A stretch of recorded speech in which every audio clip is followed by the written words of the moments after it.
Young ஸ்டேஜில் மட்டும்தான் அந்த எலாபரேட்டாக திங்க் பண்ண முடியும். அதுக்கப்புறம் உங்களுக்கு ஒரு ஃபேமிலி, ஒரு லைஃப் அப்படி போயிடுச்சுனாக்கா அவங்க ஏர்னிங்லாம் அதுக்குள்ளே அது முடியாது.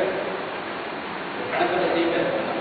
இந்த பள்ளியினுடைய பழைய மாணவர்களாக நீங்கள் இருக்க விருப்பப்பட்டால் இருக்கலாம். இல்லை சார் என்னால் அடிக்கடி நீங்கள் வந்து போக முடியாது, நான் வேலை செய்கிற இடத்துல ஒரு டாக்டர் ஸ்கூல் இருக்குது அப்படின்னு சொன்னால் அந்த பள்ளியில் நீ போயிட்டு பழைய மாணவராக இருந்துச்சுக்கணும். அதில் எந்த பிரச்சனையும் கிடையாது. ரிஜிஸ்ட்ரேஷனில் வந்து 2 வகையாக இருக்குது. டாக்டர்ஸில் வந்து 2 வகையாக இருக்குது. ஒன்று வந்து பர்மனன்ட், நான் நிரந்தர உறுப்பினராக இந்த பள்ளியில் இருப்பேன். அப்படி இல்லைன்னு சொன்னால் எவ்ரி இயர் நான் ரினியூவல் பண்ணிப்பேன். அப்படின்னு 2 வகையாக இருக்குது. உங்களுக்கு எந்த வகை வந்து சாத்தியமோ அதை நீங்கள் வந்து செய்யணும். உங்களால் எது முடியுமோ அதை செய்யும். இது பழைய மாணவர். பழைய மாணவர் நிரந்தர உறுப்பினர் அப்படின்னு சொன்னால் எவ்ரி இயர் உங்களுக்கு கார்டு வரும், எவ்ரி இயர் உங்களுக்கு காசு வரும். இந்த வருஷம் மட்டும் நான் இருக்கேன் அப்படின்னு மட்டும் ஏற்பட்டாங்க, அந்த வருஷம் மட்டும் உங்களுக்கு இன்ஃபர்மேஷன் கிடைக்கும். அதுக்கு அடுத்த வருஷம் நீ ஏன் வந்து ரினியூ பண்ண, நான் வந்து ரினியூ பண்ண கேட்கலாம். ஏன்னா நீ வேற ஒரு இடத்துல ரினியூ ஆயிடுச்சு, இல்லை புதுசாக ஜாயின் பண்ணிட்டு அவங்க இல்லைன்னு சொல்ல மாட்டாங்க. யாருமே இல்லைன்னு சொல்ல முடியாது.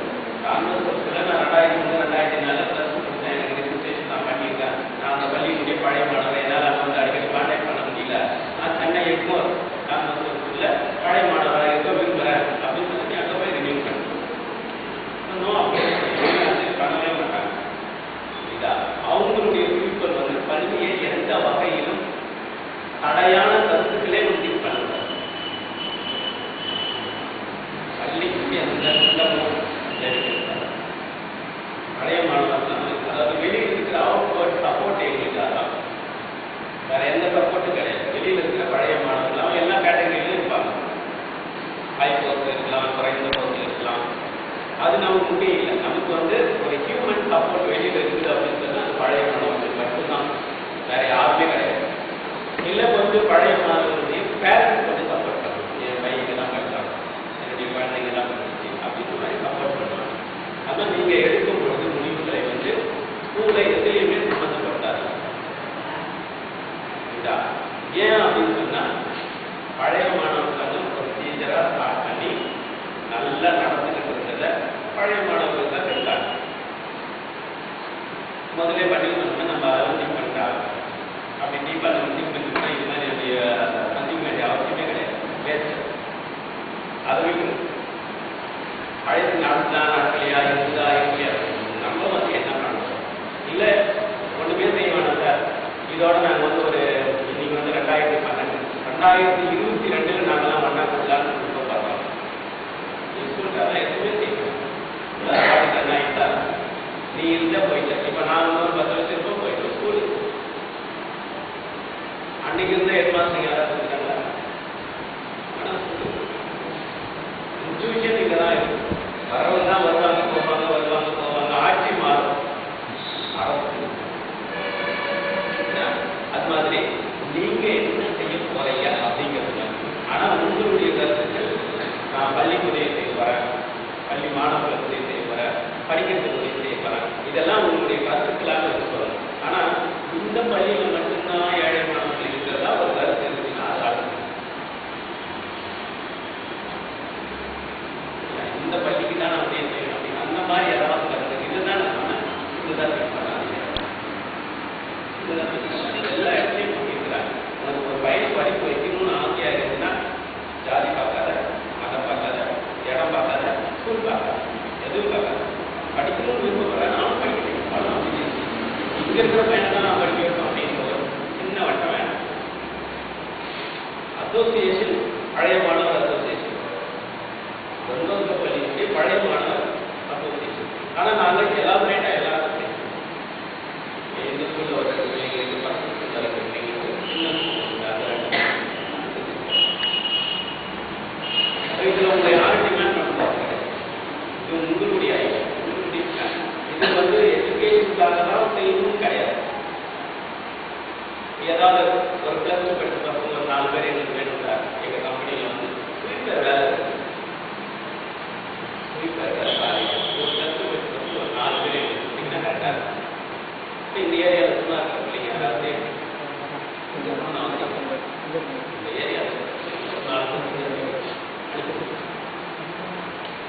அதுதான் இதனுடைய ஹெல்ப்பே தவிர மற்றபடி வந்து படிப்பு மட்டும்தான் அப்படின்னு அவங்க லைஃப் சப்போஸ் எங்கேயாவது சிக்கல்ல மாட்டிட்டு இருக்கிறாங்க காப்பாற்றணும் அப்படின்னா யாரை எழுத முடியும்? அவங்கள அணுகுன்னா இப்போ உங்ககிட்ட நம்பர் இருந்து கான்டாக்ட் பண்ணி இவங்க அழுது உடனே அவங்க ரிலீஸ் பண்ணி கொடுத்துருவாங்க. பிரச்சனையிலேருந்து வெளியே கொண்டு வந்து நிரந்தரமாக பக்கத்திலே உட்காந்துலாம் பண்ண முடியாது. மே முடியாமல் தனியாக நிற்கணும் அப்படின்னா அவங்களுக்கு ஒரு ஹெல்ப். அதுக்கப்புறம் அவங்க தான் பார்க்கணும். எல்லா நேரத்தையும் அவங்க கூட வந்து எந்த ஹெல்ப்பும் அது இருக்க முடியாது. அந்த மாதிரி உதவிகளை செய்ய முடியுமா? இதே மாதிரி நான் சொன்ன மாதிரி ஏற்கனவே ஒரு காரணங்கள் நான் பார்த்தேன்.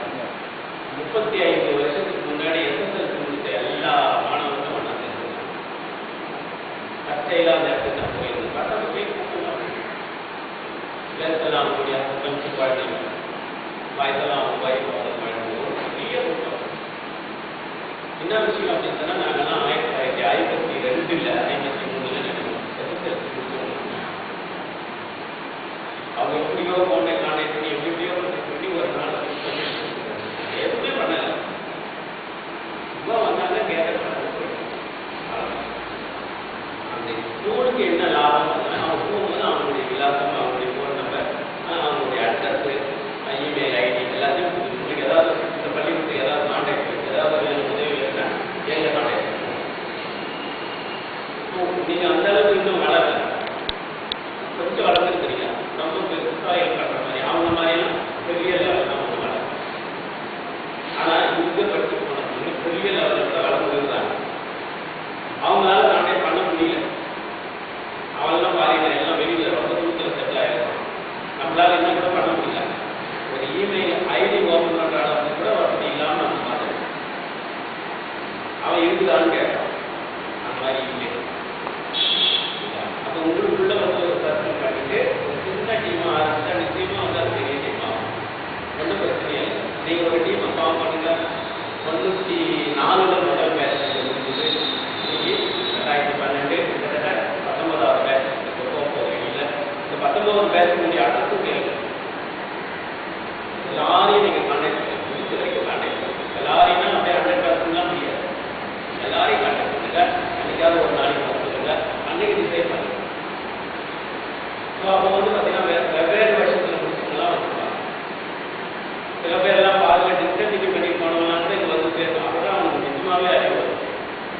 படுறான்னு சொல்லும்போது பிரச்சனை பண்ண முடியவே முடியாத நடம் முடிச்சு வெளியே போயிருப்பான். இப்பதான் பயந்துட்டு ஒரு ஆள் மேலே வரும். அவங்க இப்பதான் உண்டையாவது கொண்டு காட்டணும். எப்படியாவது அவங்க வந்து பார்க்கணும். அந்த மாதிரி மற்ற நிச்சயம் எடுங்க. மற்ற பேருக்கும் அனுப்புங்க. மற்ற பேரையும் ஒரு நாளைக்கு கூப்பிட்டுங்க. அவங்க எல்லாரும் வரட்டும். இன்னைக்கு வந்து 50 பேர் 60 பேர் ஒரு 4 மாதத்துக்கு முன்னாடி இதே மாதிரி ஒரு 50 பேர் 60 பேர் வந்து வராங்க. திடீர்னு அவங்களா இதே மாதிரி அவங்களா வந்து மெசேஜ் பண்ணிக்கினாங்க. வந்து பர்மிஷன் கேட்டாங்க. மாட்டினாங்க இடம் கொடுத்தோம். ஒரு 60 பேர் வந்தாங்க. காலையில சாயந்தரம் வரைக்கும் ஒரு ப்ரோக்ராம் போட்டாங்க. இருந்துட்டு போயிட்டாங்க. அவங்களும் இதே தான் சொன்னாங்க. பிள்ளைங்களுக்கு என்ன செய்யலாம், ஸ்கூலுக்குலாம் செய்யலாம். ரொம்ப ஆர்வமாக ரொம்ப அவசரமாக எதுவுமே செய்யலாம். முதல்ல உங்களை நிறைவேற்றிக்கோங்க. அது பிறகு உங்களை சுற்றி இருக்கிறவங்களை நிறைவேற்றிக்கோங்க. அதுக்கப்புறம் நல்ல ஒரு ஃபண்டை கிரியேட் பண்ணிக்கோங்க. உடனே தலைமுறை அவங்களும் கிடையாது. 10 வருஷம் கூட அந்த ஃபண்டை அப்படியே இருக்கலாம். ஃபண்டு நல்ல ஒரு நிலைக்கு வளர்ந்த பிறகு அதில் செய்யலாம். அந்த உதவி வந்து அப்படியே கண்டிப்பாக